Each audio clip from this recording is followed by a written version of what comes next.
Kiai Samsul Wafa lahir di sebuah desa kecil di Kabupaten Sumeneb, Madura, pada awal tahun 1950-an.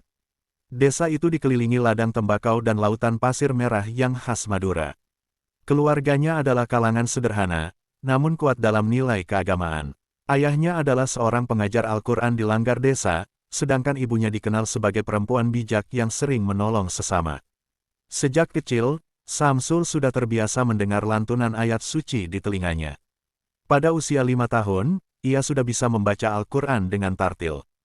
Gurunya, seorang kiai sepuh bernama Kiai Sahlani, berkata bahwa bocah itu akan tumbuh menjadi ulama besar. Samsul kecil tak banyak bicara, tapi selalu memperhatikan dengan saksama setiap pelajaran. Ia cepat tanggap, namun tetap rendah hati. Dari kecil pula, ia sudah menunjukkan sifat dermawan, sering berbagi bekal kepada teman-temannya yang tak punya makanan. Madura kala itu bukanlah tempat yang mudah untuk menuntut ilmu. Sekolah terbatas, sarana minim, dan banyak anak-anak terpaksa bekerja membantu orang tua. Namun, Samsul tak pernah putus sekolah. Ia bersekolah pagi dan mengaji sore hingga malam hari. Ibunya rela menjual perhiasan warisan untuk membelikan anaknya kitab kuning. Ilmu lebih mulia dari emas, kata sang ibu yang menjadi pegangan hidupnya. Saat usianya menginjak 12 tahun, Samsul Wafa sudah hafal 15 juz Al-Quran. Ia juga mulai mempelajari nahwu, saraf, dan tafsir di pesantren terdekat. Di usia remaja, ia pindah ke pondok pesantren Anukoyah Guluk-Guluk, pesantren besar di Madura yang menjadi pusat keilmuan. Di sanalah ia mulai dikenal sebagai santri unggulan yang selalu duduk di depan saat pengajian kitab berlangsung.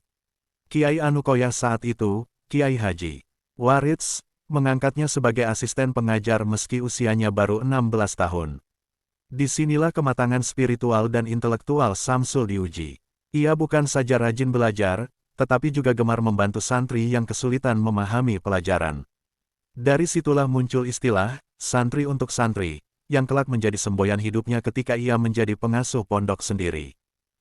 Setelah menamatkan pendidikannya di pondok pesantren Anukoyah, Kiai Samsul Wafa memutuskan merantau ke tanah Jawa untuk memperluas cakrawala ilmunya. Usianya saat itu 19 tahun. Ia melangkah kaki ke Jombang, Jawa Timur, untuk berguru di pesantren Tebu Ireng, tempat dahulu Kiai Haji Hashim Asy'ari menyemai nilai-nilai Islam dan kebangsaan. Di bawah bimbingan Kiai Haji Yusuf Hashim, Samsul memperdalam fiqh, usyul fiqh, dan sejarah peradaban Islam. Kehidupan di pesantren Tebu Ireng menguji ketekunannya. Tak jarang ia harus tidur hanya 2 jam dalam semalam demi menyelesaikan hafalan matan dan membaca tafsir-tafsir besar. Ia menulis ulang kitab-kitab kuning dengan tangan untuk menghemat biaya, sebab uang kiriman dari orang tuanya sangat terbatas. Namun, tak ada keluhan yang keluar dari lisannya. Justru kesulitan itu membentuk daya juang dan ketangguhan spiritual yang kelak menjadi ciri khasnya. Selama di Jawa, Kiai Samsul juga sempat nyantri di Lirboyo, Kediri, dan Al-Falah Ploso, Kediri. Ia mengambil ijazah berbagai kitab dari para ulama besar seperti Kiai Haji Marzuki Dahlan dan Kiai Haji Mahrus Ali. Ketekunannya membuat ia dipercaya menjadi penerjemah tamu-tamu dari luar negeri yang datang ke pesantren. Ini membentuk wawasan internasionalnya, meski ia tetap merendah dan tak pernah menyombongkan pencapaiannya. Kiai Samsul tidak hanya menimba ilmu di lingkungan pesantren, tetapi juga belajar di Fakultas Syariah IAIN Sunan Ampel Surabaya. Di kampus, ia dikenal sebagai mahasiswa yang tajam dalam logika, namun tetap menjaga adab. Ia aktif dalam diskusi ilmiah, namun tidak tertarik pada hiruk-pikuk politik kampus. Baginya, ilmu harus diiringi akhlak. Ia menolak debat kusir dan lebih suka membuktikan kebenaran dengan keteladanan. Ketika usianya menginjak 27 tahun, Kiai Samsul kembali ke Madura dengan bekal segudang ilmu dan pengalaman. Ia tidak langsung membuka pesantren, melainkan kembali ke kampung halamannya, membantu orang tua, dan menjadi guru ngaji bagi anak-anak desa. Ia percaya bahwa dakwah harus dimulai dari tanah kelahiran, tempat pertama kali ia mengenal huruf dan ayat. Dalam diam dan kesederhanaannya, cahaya ilmunya mulai menarik perhatian masyarakat. Tahun 1978, di tengah kondisi ekonomi Madura yang keras dan minimnya fasilitas pendidikan, Kiai Samsul Wafa memutuskan untuk membuka pesantren kecil di sebidang tanah warisan kakeknya. Tanah itu terletak di antara kebun jagung dan hutan jati, jauh dari jalan besar.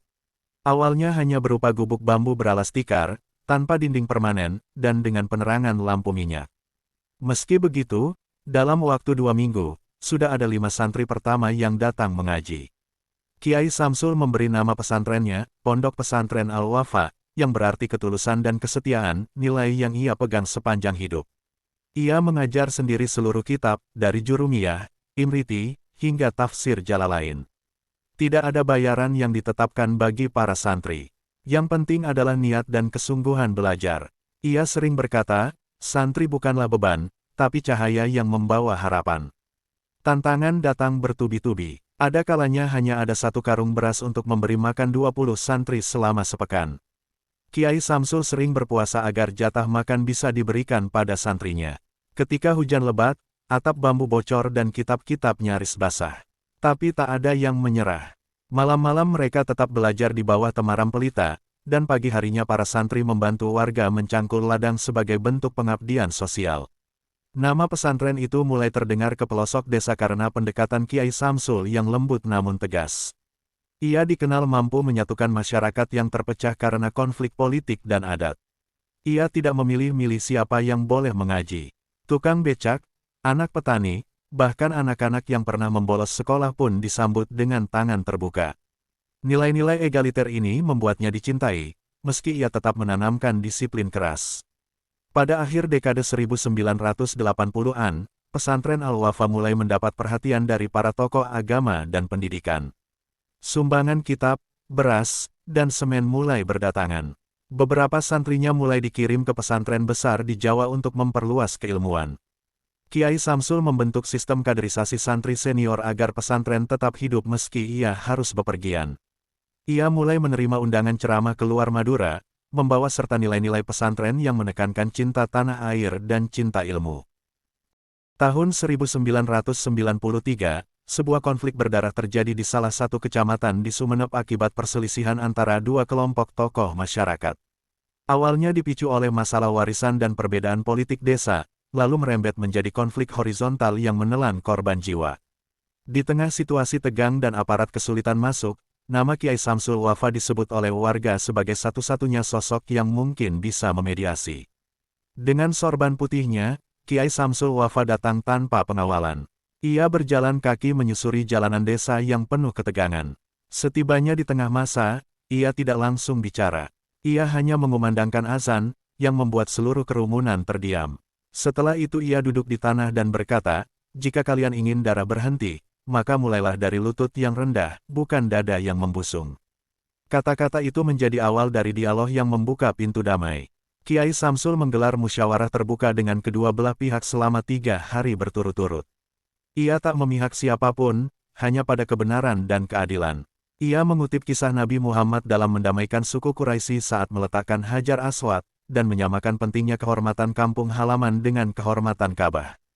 Dengan gaya yang sederhana namun mengena, Kiai Samsul berhasil menuntaskan konflik tanpa darah tambahan. Keberhasilannya mendamaikan masyarakat membuat namanya semakin harum di telinga masyarakat Madura. Beberapa daerah lain di Pulau Garam yang mengalami perselisihan sosial mulai memanggilnya untuk menjadi juru damai. Pemerintah daerah pun mulai menjalin komunikasi aktif dengannya, namun Kiai Samsul menolak jabatan formal. Ulil amri dari kalangan ulama harus tetap berdiri bersama rakyat, bukan berjarak dengan kursi, katanya. Dari keberhasilan itu, pesantren Al-Wafa mulai dikenal bukan hanya sebagai pusat ilmu agama, tapi juga pusat resolusi konflik berbasis budaya dan agama. Banyak mahasiswa, peneliti, bahkan jurnalis lokal mulai datang untuk mempelajari metode pendekatan damai ala Kiai Samsul Wafa. Ia memadukan pendekatan pesantren, adat Madura, dan kearifan Islam Nusantara yang menjunjung kasih sayang serta akhlakul karimah. Di awal tahun 2000, Kiai Samsul Wafa melihat adanya kesenjangan pendidikan yang makin lebar antara anak-anak kota dan desa di Madura. Banyak anak muda terjebak pada budaya instan, sebagian lagi terputus sekolah karena ekonomi. Ia pun berinisiatif mendirikan Madrasah Mandiri Warga, sebuah bentuk pendidikan informal berbasis pesantren yang bisa diikuti tanpa harus meninggalkan pekerjaan harian. Disinilah Kiai Samsul kembali menunjukkan bahwa pendidikan bisa menjangkau semua kalangan. Madrasah Mandiri ini tak memungut biaya, tidak menetapkan usia, dan kelasnya berlangsung malam hari setelah maghrib. Muridnya mulai dari remaja penggembala hingga ibu rumah tangga. Materinya tidak hanya Al-Quran dan fikih, tetapi juga kewarganegaraan, sejarah Islam, pertanian organik, dan bahkan keterampilan membuat pupuk alami. Kiai Samsul menyebutnya sebagai ilmu untuk hidup, bukan sekadar gelar. Program ini menarik perhatian para tokoh pendidikan alternatif dari luar pulau. Banyak yang menyangka Kiai Samsul akan menutup diri, namun ia justru menyambut dengan tangan terbuka, selama tidak mengusik nilai keislaman dan kearifan lokal. Ia bahkan membuka kolaborasi dengan mahasiswa KKN dari kampus ternama untuk mengajar teknologi informasi komunikasi di pesantren. Ilmu tak kenal tembok, tapi adab harus jadi pintu gerbangnya, pesannya pada setiap relawan pengajar. Dalam perkembangannya, Madrasah Mandiri menjadi gerakan akar rumput yang menyebar ke banyak kecamatan. Para alumni membentuk komunitas belajar di rumah-rumah, dan pesantren Al-Wafa menjadi pusat pelatihan guru rakyat. Pemerintah daerah pun akhirnya menetapkan program tersebut sebagai model pendidikan berbasis komunitas pertama di Madura. Namun Kiai Samsul tetap menolak menerima penghargaan. Ia berkata, yang pantas mendapat piagam adalah petani yang tak pernah lelah mengantar anaknya mengaji dengan kaki penuh lumpur. Di mata masyarakat, Kiai Samsul Wafa adalah guru sejati. Ia bukan hanya mengajar, tapi menanamkan keyakinan bahwa hidup adalah proses belajar seumur hidup. Ia tidak hanya melahirkan santri, tetapi juga petani yang sadar lingkungan, pedagang yang jujur, dan kepala desa yang bijak. Dalam suasana pesantrennya yang masih sederhana, lahirlah ribuan manusia yang tumbuh dengan nilai istiqomah, merdeka dalam berpikir, dan rendah hati dalam bertindak. Kiai Samsul Wafa dikenal bukan hanya sebagai guru agama, tetapi juga sebagai jembatan damai antara komunitas yang berbeda keyakinan dan budaya.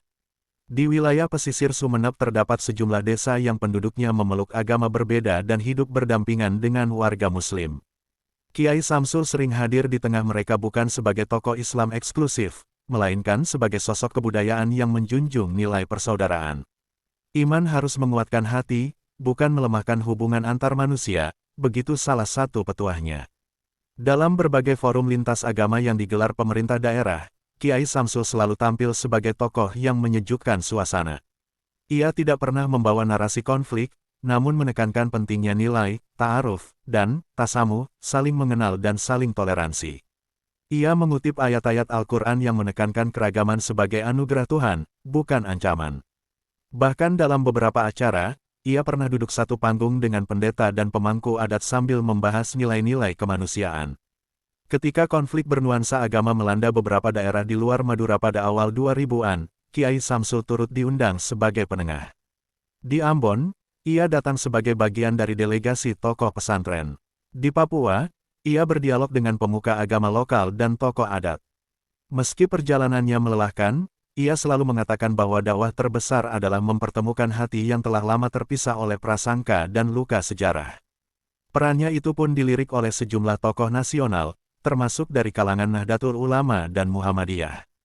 Meski berasal dari latar tradisional, Kiai Samsul menjalin komunikasi hangat dengan semua kalangan. Ia bahkan pernah menghadiri Kongres Kebudayaan Nasional dan memberikan pandangan tentang peran pesantren dalam menjaga keutuhan NKRI. Ia menekankan bahwa pesantren bukan hanya benteng agama, tapi juga benteng kebangsaan. Namun, dalam berbagai kesempatan itu, Kiai Samsul tetap menolak menjadi pengurus organisasi besar. Ia merasa lebih nyaman sebagai pelayan masyarakat di kampungnya sendiri. Ulama tidak harus terkenal, cukup terang. Terang itu menuntun, begitu katanya dalam satu wawancara televisi nasional. Meski sederhana, ucapannya selalu membekas. Ia memang tidak mencari panggung, tapi kehadirannya selalu membawa arah. Memasuki dekade 2010-an, arus globalisasi dan perkembangan teknologi digital mulai merambah ke pelosok Madura. Gawai pintar, media sosial, dan tontonan daring mulai menggantikan aktivitas mengaji sore dan malam di banyak desa. Para santri muda mulai terpengaruh budaya luar, dan tak sedikit yang mulai melalaikan kewajiban belajar. Fenomena ini membuat Kiai Samsul Wafa resah, namun ia tak memilih jalan mengutuk, melainkan mendidik dan memahami zaman. Ia memanggil para santri senior dan mengajak mereka membuat kurikulum baru yang disebut Madrasah Digital Berbasis Akhlak. Kurikulum ini menggabungkan pengajaran kitab kuning dengan literasi digital. Para santri diajarkan cara menggunakan internet dengan aman, menyaring informasi, serta membuat konten positif dari nilai-nilai pesantren.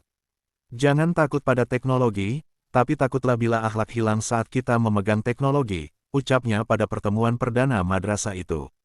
Sebagai pengasuh, Kiai Samsul tidak melarang santrinya memiliki ponsel, tapi menetapkan waktu-waktu khusus penggunaannya.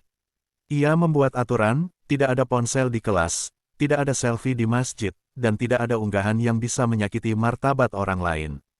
Untuk itu, ia bahkan mengundang dosen-dosen dari Universitas Islam dan praktisi media sosial untuk memberikan pelatihan. Para santri diajak menjadi dai digital, menyebarkan hikmah dengan cara yang menyenangkan dan bijaksana. Pesantren Al-Wafa pun mulai punya kanal YouTube, siaran radio lokal, hingga forum daring bernama Majelis Online Ngaji Kitab. Tak hanya untuk santri internal, majelis ini diikuti ribuan pengguna dari luar Madura, termasuk diaspora Indonesia di Malaysia dan Timur Tengah. Kiai Samsul tidak muncul di depan kamera, tetapi isi ceramahnya dibacakan oleh para santri dan disiarkan dengan estetika khas pesantren, sederhana tapi penuh makna. Dengan pendekatan ini, Kiai Samsul tidak hanya berhasil mempertahankan eksistensi pesantren di era modern, tapi juga melahirkan generasi muda yang tangguh dan relevan. Ia menciptakan keseimbangan antara tradisi dan inovasi. Sebuah prinsip yang ia pegang teguh, jangan menolak perubahan, tapi pastikan perubahan itu tidak mencabut akarmu.